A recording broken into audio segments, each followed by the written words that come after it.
warahmatullahi wabarakatuh. Apa kabar anak-anak hebat? Semoga semuanya selalu sehat, selalu ceria, selalu semangat, dan selalu dalam lindungan Allah Subhanahu wa Ta'ala.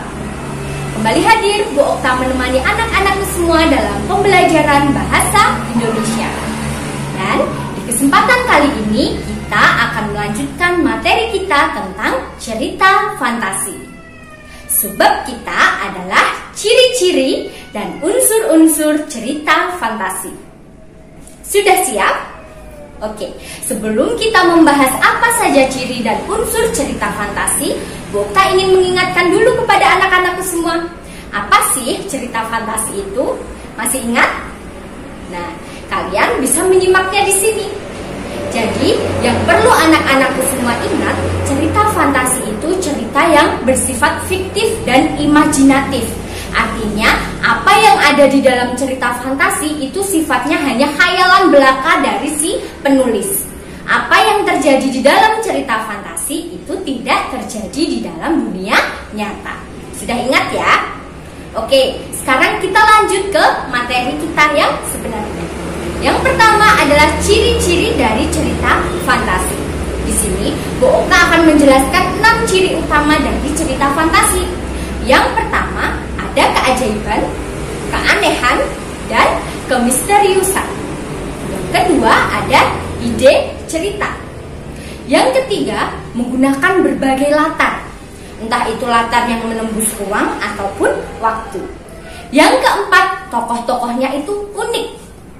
Yang kelima, bersifat fiktif. Dan yang keenam, itu bahasa. Jadi dari segi bahasa, nanti cerita fantasi punya ciri-ciri tertentu. Oke, kita bahas satu persatu ya. Yang pertama, ada keajaiban, keanehan, dan kemisteriusan. Jadi, karena cerita fantasi itu bersifat khayalan, kita akan sangat sering menemukan keanehan-keanehan. Misalnya, dulu pernah Bu Okta memberikan contoh, sebutir nasi tapi dia bisa berbicara. Atau kalau kalian pernah menonton Upin Ipin, di situ pernah Upin Ipin dan teman-temannya itu berubah menjadi jam dinding. Ada yang berubah jadi jam waker. Nah, kira-kira itu aneh apa tidak? Nah, tapi karena dia itu memang sifatnya itu hanya khayalan belaka, maka itu sah-sah saja. Nah, jadi jangan heran kalau di dalam cerita fantasi nanti kita akan sering juga menemukan kemisteriusan. Kenapa toh kok tiba-tiba ada seorang anak misalnya masuk ke dalam sebuah lubang ke bawah tanah, ternyata di bawah tanah itu ada kehidupan dan lain sebagainya. Nah, itu nanti banyak sekali keanehan-keanehan, kemisteriusan yang kita temukan dalam cerita fantasi. Cukup jelas ya? Oke, selanjutnya yang kedua adalah ide cerita. Jadi, cerita fantasi itu dibangun dengan sebuah ide cerita yang sederhana. Sebenarnya pengarang itu hanya ingin menyampaikan satu pesan saja. Misalnya dulu tentang sebutir nasi yang pernah kita bahas, Bu Okta itu menjelaskan bahwa si penulis itu sebenarnya hanya ingin menyampaikan ide ceritanya tentang jangan sampai anak-anak itu suka membuang-buang nasi. Kita itu harus selalu ingat dengan orang-orang di sekitar kita yang mungkin tidak bisa makan pada hari itu, tapi kok kita malah membuang-buang nasi. Nah, itu kan ide ceritanya sebenarnya sesederhana itu. Tapi dengan ide cerita yang seperti itu, penulis bisa mengembangkan cerita yang sedemikian rupa, mengembangkan khayalan-khayalan dia untuk menyampaikan idenya itu tadi, supaya anak-anak itu tidak merasa dinasehati. Tapi anak-anak yang membaca itu hanya, oh iya ya, nah setelah dia membaca itu cerita semacam itu amanatnya nanti secara tidak langsung sudah bisa mereka terima. Walaupun si penulis itu tidak menyampaikan secara langsung jangan membuang-buang nasi, tidak kan? Tapi hanya sekadar dari cerita itu saja kita sudah menangkap apa sih ide cerita dari si penulis. Cukup jelas? Lanjut ya. Nah, yang ketiga, menggunakan berbagai latar, lintas ruang dan lintas waktu. Kalian pernah nonton film Doraemon? Sering ya, setiap hari Minggu. Nah, di situ Doraemon dikenal sebagai pemilik pintu kemana saja. Ketika Nobita malam-malam pengen ke pantai, ketika Nobita itu pengen pergi ke ruang angkasa, ketika Nobita itu pengen pergi ke negeri jamur, ke negeri para binatang dan lain sebagainya, itu bisa-bisa saja dengan menggunakan si pintu ajaib, ya kan? Nah, kira-kira itu kalau di dunia nyata terjadi atau tidak?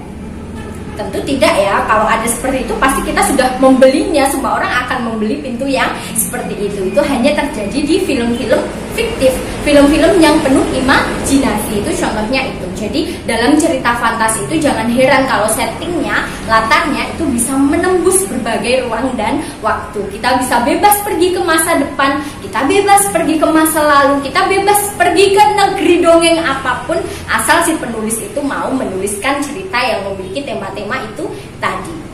Cukup jelas? Oke, selanjutnya adalah tokoh-tokohnya itu unik. Tadi yang pertama kan ada keajaiban, keanehan, kemistisan. Nah, itu pasti dibarengi dengan hadirnya tokoh-tokoh yang unik. Misalnya tadi di Doraemon. Doraemon itu kan robot kucing. Sepinter-pinternya robot, kan tidak mungkin sebuah robot itu bisa seperti manusia, melakukan berbagai hal seperti manusia. Atau kalau mungkin anak-anakku sering nonton film Masha and Bear, jadi ada anak kecil yang berteman baik dengan beruang. Nah, beruangnya itu kan yang mengajari Masha untuk membaca, naik sepeda, bahkan memandikan Masha, berteman baik. Masha juga berteman dengan tupai, dengan kelinci. Nah, itu kan berarti kita melihat di situ bahwa tokoh-tokohnya itu unik. Jadi binatang-binatang itu seolah-olah bertingkah laku seperti manusia. Kalau kita sering melihat binatang-binatang yang ngomong itu dalam sebuah cerita, itu juga termasuk tokoh-tokohnya unik. Kan nggak mungkin binatang-binatang itu bisa berbicara di dalam kehidupan nyata. Cukup jelas? Oke, selanjutnya adalah bersifat fiksi atau fiktif. Jelas ya, fiktif itu berarti hanya khayalan semata, hanya imajinasi semata. Apa yang terjadi itu tidak terjadi di dunia nyata. Nah, itu adalah ciri utama dari si cerita fantasi. Sifatnya itu fiktif, cirinya itu fiktif. Jadi diingat-ingat, cerita fiksi berarti cerita yang hanya berisi khayalan saja. Jadi apa yang terjadi itu sebenarnya tidak ada di dunia nyata. Itu hanya bayangan dari si penulis saja. Dan yang terakhir adalah bahasa. Dari segi bahasa nanti kita akan membahasnya sendiri apa saja sih kaidah kebahasaan cerita fantasi. Ini hanya gambaran umumnya saja. Jadi seperti teks-teks yang lainnya, setiap teks itu kan punya ciri atau kaidah kebahasaannya sendiri. Begitu pula dengan cerita fantasi. Jadi bahasa dalam cerita fantasi itu juga punya cirinya sendiri. Nanti seperti apa saja kita bahas di pertemuan selanjutnya. Hanya saja yang perlu anak-anak tahu, yang paling sering sekali ada kalimat-kalimat langsung di dalam sebuah teks cerita fantasi. Jadi nanti kita juga akan mempelajari apa sih ciri-ciri kalimat langsung, kalimat tidak langsung, dan lain sebagainya. Itu akan kita bahas di pertemuan selanjutnya. Jelas ya? Oke.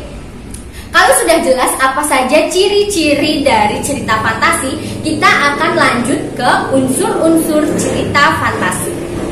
Nah, anak-anak bisa menyimak di sini juga. Bu Okta sudah menyiapkan 6 unsur cerita fantasi. Yang pertama ada tema. Yang kedua ada alur.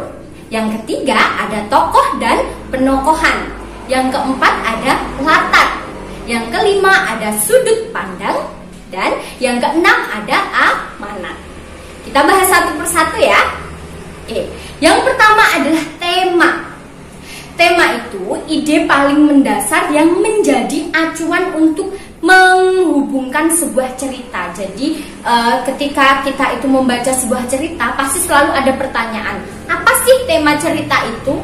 Mungkin temanya kejujuran, mungkin temanya keajaiban, mungkin temanya pendidikan juga bisa. Hanya saja itu nanti tema-tema itu dikembangkan dengan tokoh-tokoh yang unik tadi. Bisa jadi tokohnya itu binatang, bisa jadi tokohnya itu dari benda-benda yang mati. Misalnya tadi ada nasi, mungkin nanti bisa jam, bisa meja, bisa sepatu. Yang semua benda mati itu nanti di dalam cerita bisa berbicara. Yang kedua ada alur. Nah, apa itu alur? Alur adalah jalinan peristiwa yang tersusun dan saling berkaitan satu sama lain untuk membentuk sebuah jalannya cerita. Jadi di dalam alur nanti ada urutannya juga. Kalau kalian itu, karena dulu Bu Okta pernah menyinggung ya struktur teks fantasi itu apa. Jadi ada orientasi, kemudian ada komplikasi, ada resolusi. Jadi ada pengenalan, ada masalah, ada penyelesaian. Itu adalah termasuk dari rangkaian si alur tadi. Jadi alur itu tadi jalinan peristiwanya, rangkaian kisahnya yang membentuk satu keutuhan cerita, itu namanya alur. Nah, alur itu ada alur maju, ada alur mundur, dan juga ada alur campuran. Nanti tergantung si penulis itu ingin menggunakan alur yang mana. Cukup jelas? Lanjut ya. Oke, selanjutnya adalah penokohan, tokoh dan penokohan. Jadi anak-anakku, kalau kalian itu membaca sebuah cerita, entah itu dalam cerita fantasi, entah itu dalam cerpen, entah itu dalam novel, kita tidak akan pernah terlepas dari tokoh dan penokohan. Karena tokoh dan penokohan itu adalah sumber utama hidup tidaknya suatu cerita. Jelas dong, kalau kita itu diceritain sama orang, pasti kita akan bertanya tokoh-tokohnya itu nanti siapa saja. Kita sedang didongengin ibu kita, pasti ibu kita juga akan menjelaskan tokohnya ini. Nah, berarti tokohnya itu adalah kunci utama penggerak suatu cerita. Nah, di sini kalian juga bisa baca tokoh itu ada 3. Yang pertama ada tokoh sentral. Tokoh sentral itu adalah tokoh utama. Pasti anak-anak sudah tidak asing ya. Tokoh utama dalam cerita tersebut adalah, pasti tahu, tokoh utama itu yang paling sering muncul, yang mengalami permasalahan, yang bisa menyelesaikan permasalahan. Nah, itu adalah tokoh sentral. Yang kedua adalah tokoh bawahan. Jadi tokoh bawahan ini dia ada di dalam perkembangan cerita itu, tapi sebenarnya dia tidak terlalu memberikan kontribusi lebih untuk pengembangan dari alur cerita, tapi dia ada. Nah, yang ketiga itu ada tokoh latar. Jadi tokoh latar itu tidak memberikan efek sama sekali. Misalnya di dalam cerita itu dia hanya lewat saja, atau dia hanya sebagai tukang apa begitu. Jadi tidak ada efeknya sama sekali dalam perkembangan si alur cerita. Diingat-ingat ya, ada tokoh sentral, ada tokoh bawahan, dan ada tokoh latar. Sudah? Oke. Selanjutnya, kalau tadi ada tokoh, sekarang ada penokohan. Jadi penokohan itu adalah cara pengarang menampilkan tokoh berdasarkan watak atau karakternya. Jadi kita itu kan kalau membaca cerita pasti tahu, oh ini si A itu baik, si B ini jahat, si C ini netral. Nah, kita bisa melihat watak dan sifat dari tokoh-tokoh yang ada di dalam sebuah cerita. Itu karakter atau sifat dan sifat watak karakternya itu disebut penokohan. Nah, nanti kita bisa melihat watak dari si tokoh itu, nanti bisa kita lihat dari beberapa hal. Yang pertama ada dari dialog tokoh, yang kedua dari penjelasan tokoh, dan yang ketiga dari penggambaran fisik. Nanti dari ketiga hal ini, ketika kita baca, kita secara langsung bisa tahu kok, oh ini si A ini jahat, si B ini baik, si C ini dia tidak mau tahu, si D ini dia netral, biasa saja, dan lain sebagainya. Cukup jelas? Oke, kita lanjut ya. Yang selanjutnya adalah latar, sudut pandang, dan amanat. Latar itu apa sih? Latar atau setting merupakan lukisan tempat, waktu, dan suasana yang berkaitan dengan cerita itu. Jadi di dalam sebuah cerita pasti ada latar, waktu, tempat, dan suasana. Misalnya, oh waktu kejadiannya itu siang hari, suasananya itu sedih, tempatnya ada di mana, di pinggir danau misalnya. Nah, itu nanti tiga hal ini pasti ada di dalam cerita. Ada latar waktu, tempat, dan suasana. Cukup jelas? Yang kedua ada sudut pandang. Nah, sudut pandang itu merupakan cara pengarang menempatkan dirinya di dalam sebuah cerita. Apa sih Bu Okta maksudnya? Nah, kita lihat dulu di sini. Sudut pandang itu ada dua. Sudut pandang orang pertama dan sudut pandang orang ketiga. Kalau di dalam sebuah cerita itu kok si penulis menuliskan aku hari ini aku bla bla bla bla, aku mengalami permasalahan bla bla bla, esoknya aku bersama temanku. Nah, kalau tokohnya itu cuma ditulis aku, itu namanya sudut pandang orang pertama. Tapi biasanya dalam cerita fantasi si penulis itu menggunakan sudut pandang orang ketiga.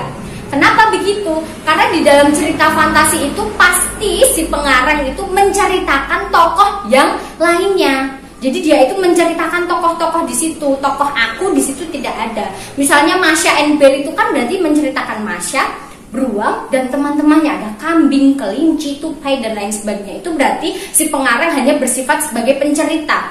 Pengarang itu bersifat sebagai kunci dari cerita itu. Dia punya kebebasan untuk si Masha besok saya buat ceritanya akan belajar piano. Besok si beruang itu akan pergi bersama harimau dan lain sebagainya. Itu namanya sudut pandang orang ketiga. Dan yang terakhir adalah amanat. Sudah Bu Okta sampaikan di awal tadi bahwa ide cerita itu nanti kaitannya sama amanat. Dalam cerita fantasi itu pasti ada amanat yang ingin si pengarang itu berikan kepada kita, kepada pembacanya, kepada pendengarnya. Jadi di dalam cerita apapun itu pasti ada amanat yang terkandung. Jadi amanat itu adalah pesan yang ingin disampaikan oleh si penulis kepada pembaca. Apa sih pesan positifnya, apa sih pesan moral dari sebuah cerita itu? Nah, itu namanya amanat. Oke? Sudah cukup jelas ya anak-anakku, itu tadi adalah tentang ciri-ciri dan unsur-unsur dari cerita fantasi. Bu Okta harap nanti jika ada pertanyaan kalian bisa langsung bertanya ke Bu Okta melalui Japri WA atau melalui di handphone. Oke? Demikian yang dapat Bu Okta sampaikan, kurang lebihnya Bu Okta mohon maaf.